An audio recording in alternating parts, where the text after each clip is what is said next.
बिस्मिल्लाहिर्रहमानिर्रहीम। अस्सलामु अलैकुम वरहमतुल्लाहि वबरकातुहू। उम्मीद है दोस्तों सब खैर व आफियत से होंगे। आज दोस्तों हमारा असेंबली लैंग्वेज का लेक्चर नंबर 12 है, जिसमें हम जो है एक टेबल क्रिएट करेंगे और देन उस टेबल की तमाम वैल्यूज़ को हम मेमोरी में जाके सेव करवाएंगे और देन मेमोरी को व्यू भी करेंगे, जैसे हमने प्रीवियस वीडियो के अंदर किया था। तो दोस्तों आज की इस वीडियो को स्टार्ट करने से पहले आपसे रिक्वेस्ट करूंगा कि अगर आपने मेरी पिछली तमाम वीडियोस असेंबली की नहीं देखी तो पहले वो आप देख सकते हैं, क्योंकि उनमें आपको मैंने तमाम बेसिक चीज़ें बताई हुई हैं। ओके, मेमोरी से रिलेटेड, रजिस्टर से रिलेटेड, ओके, वो आप देख सकते हैं। इसके अलावा मैं आपको दिखाना चाहता हूँ कि ये हमारा यूट्यूब चैनल है खिज़र शाह टेक्निकल। इसके ऊपर देखें आपको बहुत ज़्यादा प्ले लिस्ट अवेलेबल की गई हैं, बहुत इन्फॉर्मेटिव प्ले लिस्ट जो आपके बहुत काम आएंगी, जिनमें बूस्टर है, फोर्ड देखें, असेंबली लैंग्वेज की है, HTML5 एंड CSS है, CSS3 है, CSS3 की वीडियोज़ अलग से हैं, माई सीक्वल की वीडियोज़ हैं, MS एक्सेल, ये देखें MS वर्ड, C++ की तमाम वीडियोज़ हैं, डाटा स्ट्रक्चर एंड एल्गोरिदम की, एनालिसिस ऑफ एल्गोरिदम की, बहुत सी प्लेलिस्ट है यहाँ पे आपके लिए अवेलेबल है। आप यहाँ से आके हमारी कोई भी प्लेलिस्ट डिजिटल लॉजिक डिज़ाइन की कंप्लीट प्लेलिस्ट है। ओके, तो ये आप यहाँ से आके देख सकते हैं। तो अब चलते हैं, तो फटाफट से इसे काम को स्टार्ट कर लेते हैं। तो मैं सबसे पहले ये करता हूँ कि सबसे पहले मैं यहाँ से थोड़ा जूम कर लेता हूँ ताकि आपको ईजिली नज़र आ सके। तो मैंने ये देखें आपके आसानी के लिए थोड़ा यहाँ से जूम कर दिया। अब देखें सबसे पहले मुझे क्या करना है, सबसे पहले अपने सॉफ्टवेयर को स्टार्ट करने के लिए हम अपनी कमांड लिखेंगे ORG स्पेस 100H, ये लिख लिया। देन उसके बाद अगर हमने अपने असेंबली में मेमोरी को इंक्लूड करवाना हो तो मैंने आपको बताया था पहले हम मेमोरी का वो ब्लॉक डिफाइन करते हैं जहाँ पे हमने फर्स्ट टाइम वैल्यू रखवानी होती है। तो उस ब्लॉक का कोई ना कोई हम नाम डिफाइन करते हैं। तो मैंने यहाँ पे ब्लॉक का नाम रख लिया नम, ठीक है। आगे हम नाम के आगे कॉलन लगाते हैं और आगे बताते हैं इस ब्लॉक का साइज़, कि ये जो ब्लॉक हमने डिफाइन किया ये मेमोरी में कितना साइज़ लेगा, 16 बिट के 8 बिट। अगर तो 8 बिट लेगा तो देन हम यहाँ पे DB मीन डाटा बाइट लिखते हैं, जिसका मतलब होता है कि ये जो मेरा नाम का ब्लॉक जो मैंने क्रिएट किया मेमोरी में, ये 8 बिट मेमोरी में एलोकेट करवाएगा। लेकिन अगर मैंने यहाँ पे 16 बिट से एलोकेट करवानी हो तो मैं यहाँ पे DW मीन डाटा वर्ड लिखता हूँ। Okay, simple. तो मैं यहाँ पे डाटा वर्ड ही लिख लेता हूँ 16 बिट। इसका मतलब ये होता है कि आप दो ब्लॉक, और 16 बिट का मतलब ये होता है मेमोरी में कि दो ब्लॉक आप इकट्ठे एक ही जो है ना अपनी वेरिएबल के लिए एलोकेट करवा रहे हो। देन उसके बाद आप बताते हो स्पेस देके अपनी वैल्यू अपने इस ब्लॉक के अंदर सेव करवानी है। देन उसके बाद लास्ट पे रेट की कमांड होती है जो सॉफ्टवेयर टर्मिनेट करने के लिए इस्तेमाल होती है। देन उसके अलावा जितना भी आपका कोड होता है जो आपने यहाँ पे लॉजिक लगानी होती है वो सारी की सारी आप इस अपनी इस एलोकेशन से मीन मेमोरी एलोकेशन से पहले लिखोगे यहाँ पे। ओके, तो यहाँ पे सबसे पहले मुझे क्या चाहिए, सबसे पहले मुझे ये जो नाम का जो वेरिएबल है जो कि मेमोरी में मैंने एलोकेट करवाया, इसका मुझे एड्रेस चाहिए। तो उसके लिए मैं क्या करूँगा, मूव BX, जो कि आपको पता है हमारा बेस रजिस्टर होता है, इस ये क्या होल्ड करता है, ये हमारे किसी भी चीज़ का एड्रेस सेव करता है। तो मैंने कहा सिंपल, मैंने कहा जो नाम का मेरा वेरिएबल है उसका एड्रेस मेमोरी से लाके BX में सेव करवा दिया मैंने। ओके, ये काम करने के बाद अब मुझे क्या करना है, अब मुझे दोस्तों टेबल क्रिएट करने के लिए मुझे वो वैल्यू चाहिए जिस वैल्यू को मैंने टेबल क्रिएट करना। देखें वो वैल्यू कहाँ पड़ी हुई है, वो इस नाम के वेरिएबल में पड़ी हुई है। तो इस नाम के वेरिएबल से वो वैल्यू फैच करने के लिए मेरे पास इस नाम का एड्रेस होना चाहिए। तो वो ऑलरेडी हम देखें BX में सेव करवा चुके हैं। अब हम सिंपली क्या करेंगे, अब हम ये करेंगे कि मूव DX, जो मेरा डाटा रजिस्टर है उसके अंदर मैं क्या सेव करवा दूंगा, लार्ज कर्ली ब्रैसेस BX। अब लार्ज कर्ली ब्रैसेस का मतलब आपको मैंने बताया था पिछली 2-3 वीडियो से मैं मुसलसल आपको ये चीज़ बताता आ रहा हूँ कि अगर आपने किसी चीज़ की फॉर एग्जांपल किसी एड्रेस पे जाके कोई वैल्यू उठानी हो तो हम ये लार्ज कर्ली ब्रैसेस लगाते हैं। अब देखें मुझे चाहिए BX के पास जिस चीज़ का जिस लोकेशन का एड्रेस है वहाँ पे जाके मुझे उसकी वैल्यू फैच करनी है। अगर फॉर एग्जांपल आप इस तरह से लिखते हो, आप कहते हो DX, BX, इसका मतलब है आप कह रहे हो कि BX में जो वैल्यू पड़ी हुई है वो लाके DX को दे दो, लेकिन मुझे BX का एड्रेस नहीं चाहिए। मुझे तो BX के पास जिस चीज़ का एड्रेस है, जिस लोकेशन का एड्रेस है वहाँ से जाके वैल्यू फैच करनी है। तो उसके लिए हम ये लार्ज कर्ली ब्रैसेस लगाते हैं। ओके, ये लगा ली। देन देखें अब क्या होगा, मेरा कंपाइलर इस BX के पास जिस लोकेशन का एड्रेस है मेमोरी में वहाँ पे जाएगा और जाके वैल्यू फैच करके DX को दे देगा। तो DX में क्या आ जाएगा, 5 आ जाएगा, ये वाली वैल्यू 5। ओके, DX में आ गई। देन अब मुझे क्या करना है, सबसे पहले टेबल शुरू करने से पहले आपको पता है हम पहले अपनी वैल्यू को 0 से इनिशियलाइज करते हैं। तो मैंने अकामुलेटर रजिस्टर के अंदर 0 रखवा दिया, और आपको पता है हमारे एक टेबल के अंदर 10 रोज होती है, मीन हमें 10 आइट्रेशन चलानी पड़ती हैं एक टेबल को क्रिएट करने के लिए। मीन अगर आप सिंपल मैं आपको कहूँ कि तो आपको एक लूप लगानी पड़ती है जो 10 दफ़ा चलती है। तो उसके लिए मुझे क्या करना पड़ेगा, यहाँ पे एक काउंटर रजिस्टर जो कि हमारा CX रजिस्टर होता है उसकी हेल्प लेनी पड़ेगी। तो उसमें मैंने फर्स्ट टाइम क्या रखवा दिया, 10 रखवा दिया। तो जैसे ही एक दफ़ा आइट्रेशन चलेगी तो ये CX में से हर दफ़ा एक वैल्यू हम सब्ट्रैक्ट करते जाएंगे, और जैसे CX में लास्ट में जाके 0 आएगा तो हम समझ जाएंगे हमारी 10 लूप्स की आइट्रेशन कंप्लीट हो चुकी हैं। यहाँ तक क्लियर है। अब ईच आइट्रेशन में मुझे करना क्या है, ईच आइट्रेशन में मुझे ये करना है कि ये जो DX के पास जो वैल्यू मैं लेके आया हूँ मेमोरी से, इस वैल्यू को मुझे ईच आइट्रेशन के अंदर AX में प्लस करना है। ओके, वो कैसे, ये इस तरह ऐड AX, जो मेरा AX रजिस्टर है उसमें ऐड कर दो DX की वैल्यू। अब देखें DX में क्या है, 5, हमेशा 5 ही रहेगा। तो जैसे ईच आइट्रेशन चलेगी तो AX में क्या आ जाएगा, फर्स्ट टाइम AX में 5 आएगा। नेक्स्ट टाइम जब आइट्रेशन चलेगी तो 5 + 5 = 10 हो जाएगा।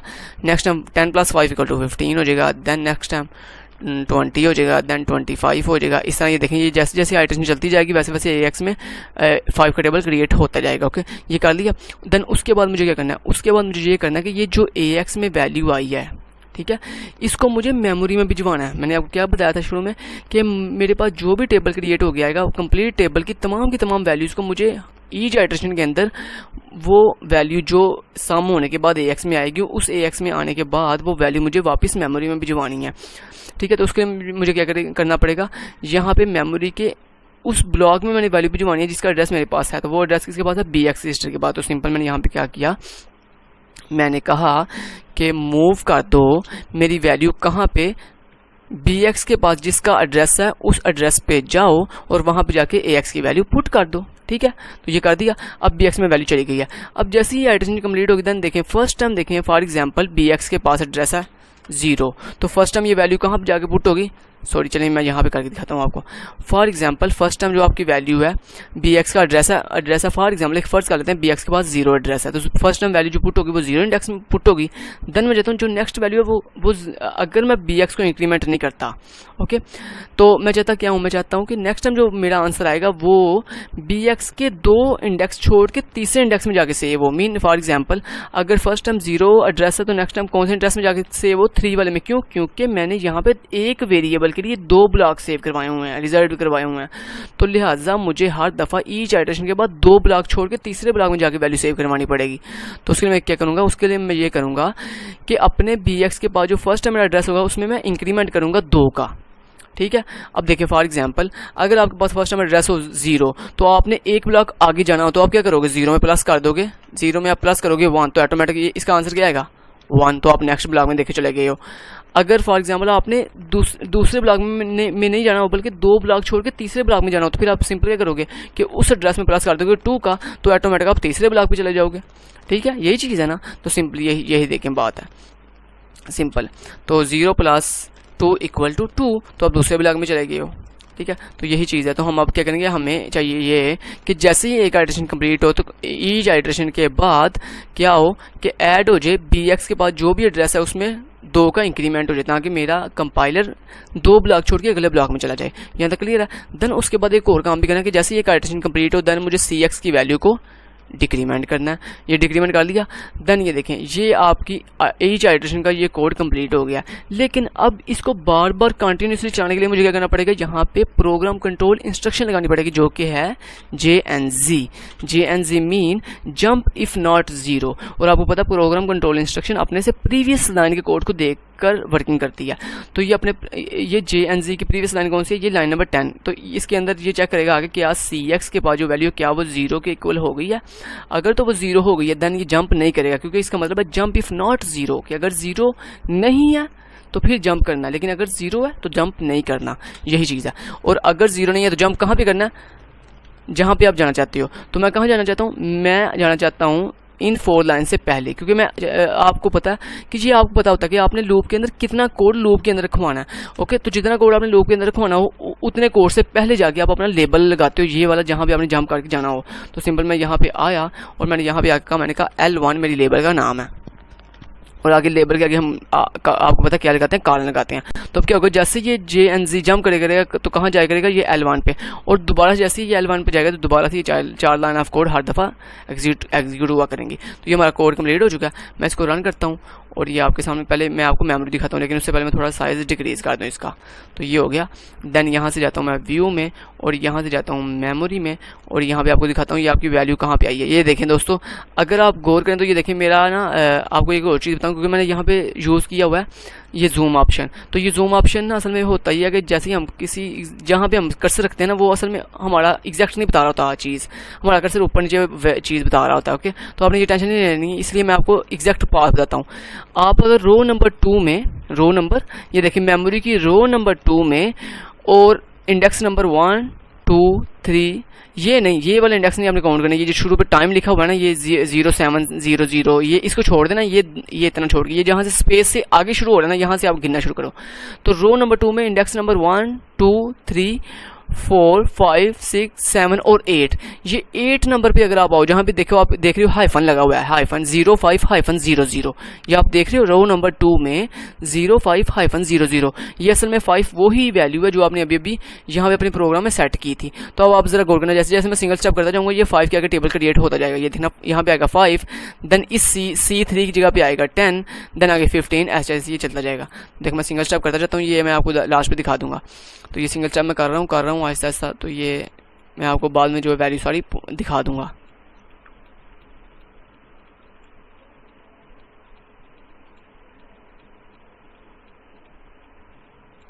तो आपकी लास्ट पे 50 के टेबल की लास्ट वैल्यू होती है 50। तो 50 हेक्साडेसिमल के अंदर 32 की इक्वल होती है। तो आपने गौर करना कि आप मेमोरी में 32 आ गया। ये देखिए CX में क्या आ गया, 1 आ गया। अब एक और सिर्फ लूप चलेगी। तो ये देखें CX में 0 आ गया। इसका मतलब है आपका काम कंप्लीट हो चुका है। तो अगर मैं अब आपको दिखाऊं तो ये देखो, जरा गौर करो, ये देखो 05 के आगे ये 2 ब्लॉक छोड़ के, मीनिंग ये 05 का अगला ब्लॉक छोड़ के उससे अगले ब्लॉक में ये देखो 0A का कैपिटल A का मतलब होता है 10, ये 10, 0 कैपिटल F का मतलब होता है 15। तो ये देखिए 15, 14 का मतलब, ये देखिए अगला ब्लॉक छोड़ के उससे अगले ब्लॉक में 14 का मतलब होता है 20, 19 का मतलब होता है 25। देन उसके बाद नीचे वाली रो में आओ तो 1E का मतलब होता है 30, देन 23, 28, 2D और ये 32। ये देखें लास्ट में 32 और 32 का मतलब होता है 50। ओके, तो ये देखिए हमारा सक्सेसफुल टेबल कंप्लीट हो चुका है और हमने अपने पूरे के पूरे टेबल को देखें मेमोरी में जाके सेव करवाया तमाम की तमाम वैल्यू। तो आज की वीडियो में इतना ही। हमने बहुत अवेसम चीज़ें आज सीखी हैं इस वीडियो के अंदर कि कैसे हम मेमोरी को एलोकेट करवा सकते हैं, चीज़ें डिफरेंट, अपनी तमाम की तमाम वैल्यूज़ दोबारा से अगेन हम मेमोरी में भिजवा सकते हैं। तो फिर मिलते हैं नेक्स्ट वीडियो में। अपना ख्याल रखिएगा। अगर आज की वीडियो से रिलेटेड कोई भी क्वेश्चन हो तो आप मुझे कमेंट बॉक्स में पूछ सकते हैं, मैं ज़रूर आपकी हेल्प करूँगा। अपना ख्याल रखिएगा। Take care. अल्लाह हाफिज़।